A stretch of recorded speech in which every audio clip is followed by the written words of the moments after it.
የአዶናይ ቻሌንጅ እና የአርቲስት ሱራፌል ተካ ያልተነገረ ማንነት።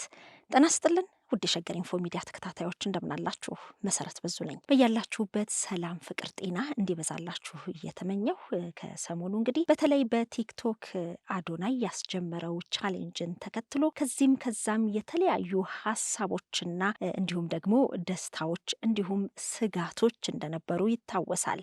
አርቲስት ሱራፌል ተካ የመኪና ባለቤት እንዲሆን ከፖፑላር ኤሌክትሮኒክስ ጋር ባደረገው ውል መሰረት 1 ሚሊዮን ፎሎወር ካገኘ የመኪና ስጦታ እንደሚያበረክት መግለጹ ይታወቃል። ይህንንም እንግዲህ በተቀመጠው የቀነ ገደብ የተከታዮቹን ብዛት 1 ሚሊዮን ለማድረስ ብርቱ ጥረት ተደርጎ ነበረ።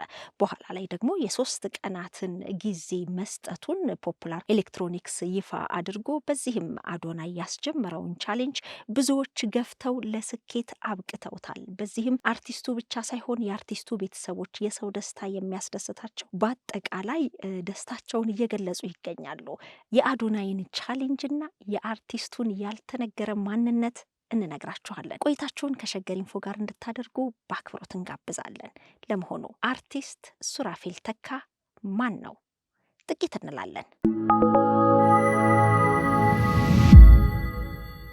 በማህበራዊ ሚዲያ በተለይ ደግሞ በቲክቶክ መንደር ላይ የተለየ ማንነትና ስብዕና ይዞ ብቅ ያለው አዶናይ የተለያዩ በአስገራሚና አነጋጋሪ በሆኑ ጉዳዮች እንግዲህ በየዕለቱ መነጋገሪያ የሆነ ይገኛል።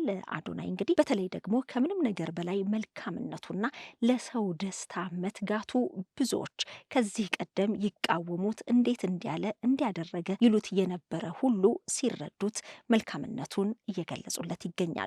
አዶናይ ባስጀመረው ቻሌንጅ አርቲስት ሱራፌል ተካ ለዚህ ዘመን በተለይ ደግሞ ቲያትር ለመመልከት ወደ ቲያትር ቤቶች ጎራ ያላለ ወይም ደግሞ በተከታታይ የቴሌቪዥን ድራማዎቹ ያልተመለከተው ሰው ማን ነው እንዲል አስችሏል። አርቲስት ሱራፌል ተካ በኪነ ጥበብ ሙያ ውስጥ ለዛ ያለውና እንዲሁም ደግሞ ተሰጥኦውን በቀላሉ ማሳየት የሚችል እምቅ ችሎታ ያለው የጥበብ ሰው እንደሆነ ስራዎቹ ይመሰክራሉ። ነፍስ ካወቅኩ ጀምሮ ከአንቺ ማዕፀን ተፈልቅቄ ለአንቺ ክብር መኖርን እንጂ ዝና ስምሽን ጠብቄ ያደራ ቃልሽን በትኖማ እጅ መስጠት የታውቂ።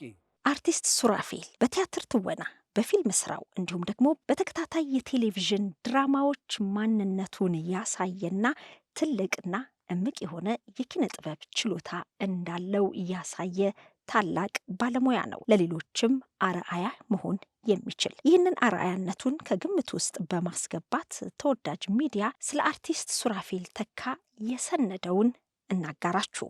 አርቲስት ሱራፌል ተካ እንደ ባሬስታ በአዳጊነት ዕድሜው አንድ ዘመን ላይ ቤተሰቦቹ ልክፍት ነው ብለው በጠበል ሊያድኑት ሞክረው ነበር። በተለይ ባሬስታ ሆኖ በተቀጠረበት የሲኒማ ቤት ካፌ በአዳራሹ መድረክ ልምምድ ከሚያደርጉ ተዋናዮች ያየውንና የሰማውን ቃለ ተውኔት ሸምድዶ ብቻውን ሲያነበንብ ይጨነቃሉ።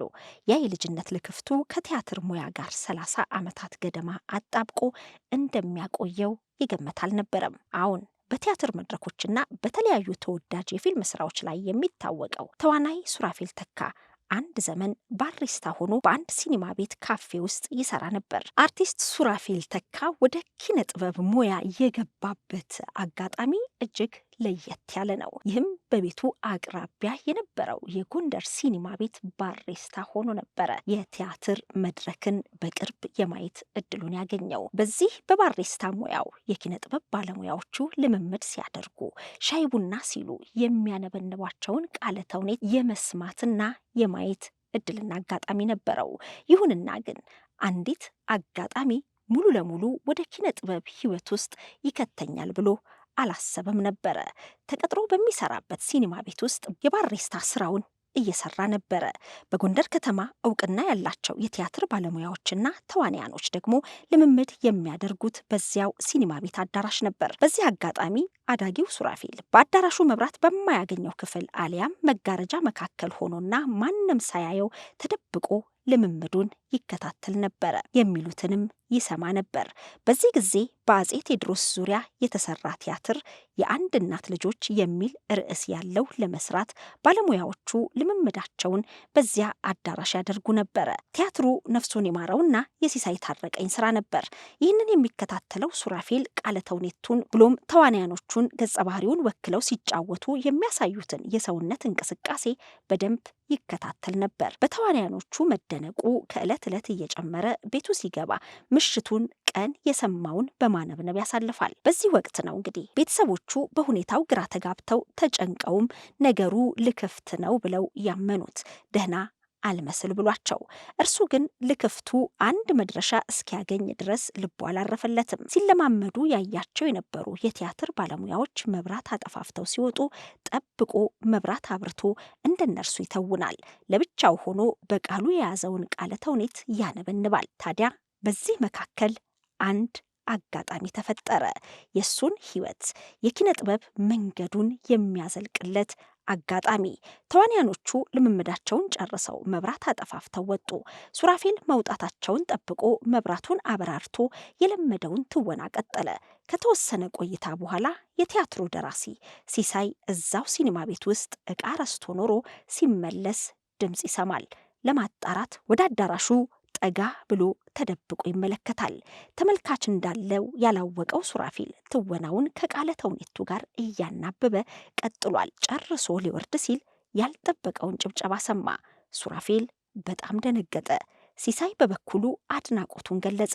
ሱራፌል ድርሰቱን ከየት አግኝቶ እንዲህ ቃለ ተውኔቱን እንዳጠና ሲጠይቀው ሱራፌል ሲለማመዱ በተደጋጋሚ አይቶና ሰምቶ እንጂ ቃለ ተውኔቱን በጽሑፍ አግኝቶ አለመሆኑን አስረዳ። መስራት ትፈልጋለህ? የሲሳይ ታረቀኝ ጥያቄ ነበር። ሱራፌል ምንም እንኳን እኔ አልችልም ብሎ ቢሟገትም ሲሳይ ግን እንደሚችል አሳመነውና በሌላ ስራ ላይ ሊያሳትፈው እንደሚችል ነግሮት ተለያዩ። በኋላም ያ ልምምድና ዝግጅት የተደረገበት ቲያትር በድምቀት ተመረቀ።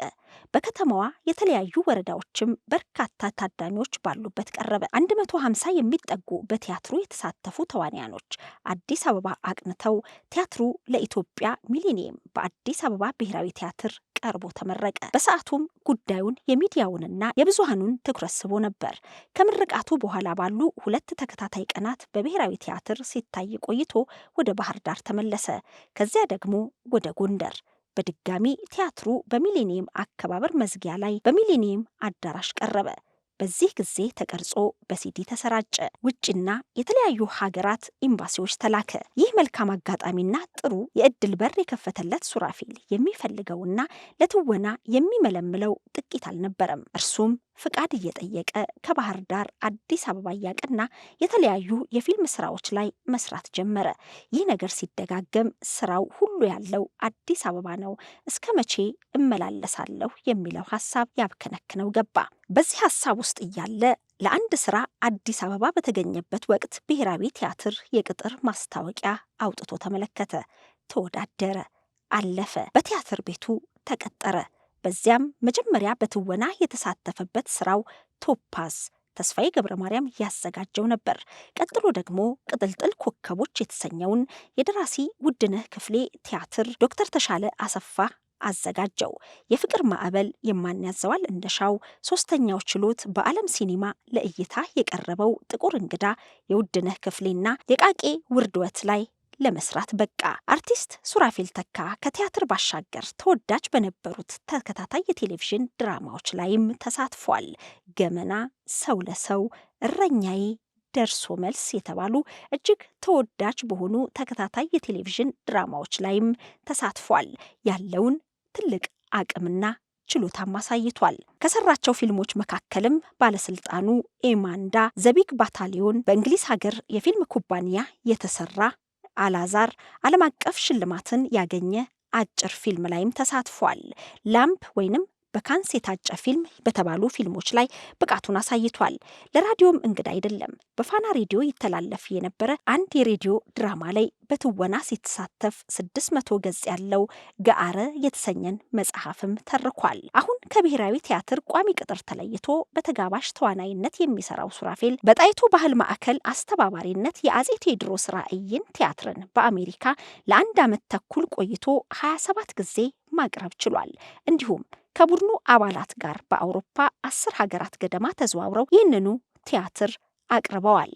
አንድ ሰው በአሜሪካ አግኝቶት ለልጆችህም ለቤተሰብህም መልካም ነውና እንዴት ለምን አትቀርም የሚል ጥያቄ ጠየቅኩት ይላል። ሱራፌል ግን እኔኮ የአጼ ቴዎድሮስ ልጅ ነኝ የሚል ምላሽ እንደሰጠውም ከሰሞኑ በማህበራዊ ሚዲያ ላይ ሲዘዋወር ተመልክተናል። ለሀገሩ ያለው ፍቅር፣ ለሙያው ያለው ታማኝነትና ችሎታ ብዙዎች እንዲያከብሩት በዚህ ዕድሜው አንቱ እንዲሉት አድርጓል። ትወናን በጣም እወዳለሁ የሚለው የቲያትር ባለሙያው ባለትዳርና የ2 ወንድ ልጆች አባት የሆነው ሱራፌል ተካ ስሰራው ደስ የሚለኝ ያ ነው። በባህር ዳር ቆይታዬ አጫጭር ጭውውቶችን ጽፌ አዘጋጅ ነበር። የምወደው ግን ትወናን ነው ይላል። አርቲስት ሱራፌል ተካ በሚወደው የትወና ሙያ ላይ ሆኖ የሚያከብር ትውልድ መጥቶ ከሰሞኑ ቲክቶከር አዶናይ ባስጀመረው ቻሌንጅ 1 ሚሊዮን ፎሎወር ካገኘ ለአርቲስት ሱራፌል ተካ መኪና እገዛለሁ ያለው ፖፑላር ኤሌክትሮኒክስ እንደተባለውም 1 ሚሊዮን ተከታዮችን አግኝቶ በቅርቡ ለሱራፌል ተካ መኪናውን እንደሚያስረክብ ይፋ አድርጓል። ለሱራፌል ተካ መኪናው ይገዛል። አርቲስት ሱራፌል ተካ በዚህ ሰሞንኛ በሆነው የአዶናይ ቻሌንጅ ላይ ገና አስቀድሞ በበዓለ ገና ሰሞን ከአዶናይ ጋር በመሆን በተለያዩ ቦታዎች ላይ እየተዘዋወሩ የበዓል ስጦታን በሚሰጡበት ወቅት ላይ ለኔ ይህ ራሱ ትልቅ ሽልማቴ ነው ሲል ደስታውን የገለጸው፣ አሁን ላይ ደግሞ ሁሉ ሞልቶ የመኪና ተሸላሚ እንደሆነ ባወቀ ጊዜ ደስታው ምን ያህል እጥፍ ድርብ እንደሚሆን መገመት አይከብድም። የመኪናው ዋጋ ሳይሆን ተመልካቾች፣ አድናቂዎቹ፣ መላው የኢትዮጵያ ሕዝብ ለሱ ደስታ ሲሉ የተረባረቡለት ነገር እሱንም ሆነ ወዳጆቹን ከልብ የሚያስደስት እንደሆነ ይታወቃል። እንግዲህ ከዚህ ቻሌንጅ ጋር አያይዘን ሳናነሳው የማናልፈው ነገር ቢኖር የኑቲን ጉዳይ ነው። ኑቲን በዳሎል ዩቲዩብ ላይ ታውቁታላችሁ። የሕክምና ባለሙያም ነው። ብዙ ጊዜ መልካም በሆኑ ሐሳቦችና ለሌሎች አርአያ የሚሆኑ ስራዎችን ሲሰራ እናውቀዋለን። ኑቲ ታዲያ በዚህ ለሱራፌል ተካ በተጀመረው ቻሌንጅ ላይ ከኪሱ 90,000 ብር አውጥቶ ለ50 ሰዎች የኢንተርኔት ጥቅልን በመግዛት በማበረታታት ለደስታ ለሰጠነው ተስፋ ወደኋላ እንዳንመለስ በሚል ትልቅ ብርታት ሆኗል። ኑቲን እናመሰግናለን። ወንድማችን አርቲስት ሱራፌል ተካ መኪና እንደሚሰጠው ቃል ተገብቶ ነበር። ነገር ግን ፎሎወር በጣም እየጨመረ አልነበረም እና መጨረሻ ላይ ተስፋ የሚያስቆርጥ ሁኔታ ላይ ነበረ እና እንግዲህ እንደምታዩት ለ50 ሰው አንሊሚትድ ኢንተርኔት ፓኬጅ ሞልተናል። ፎሎ በማድረጋቸው ያለው ትብብር በጣም ደስ የሚል ነው። እናስቀጥልና መጨረሻ ላይ ተስፋ ሊቆርጥ ላለ ሰው ተስፋ እንስጥና መኪናውን ይዞ ወደ ቤቱ ቢገባ ደስ ይለናል። ኑቲን ብቻ አይደለም፣ በዚህ ስራ ላይ ለተሳተፉ በአጠቃላይ የሸገር ኢንፎ ሚዲያ ምስጋናውን ያስተላልፋል። ሱራፌል ተካ ከዚህ በኋላም ከፍ ባሉ ስራዎች ደግመን እንደምናየው እናምናለን። እንኳን ደስ አለህም ብለናል። ከመኪናው በላይ ከህዝብ ያገኘኸው ፍቅር፣ ያገኘኸው አለሁ ባይነት ትልቅ ነውና እንኳን ደስ አለህ እንላለን።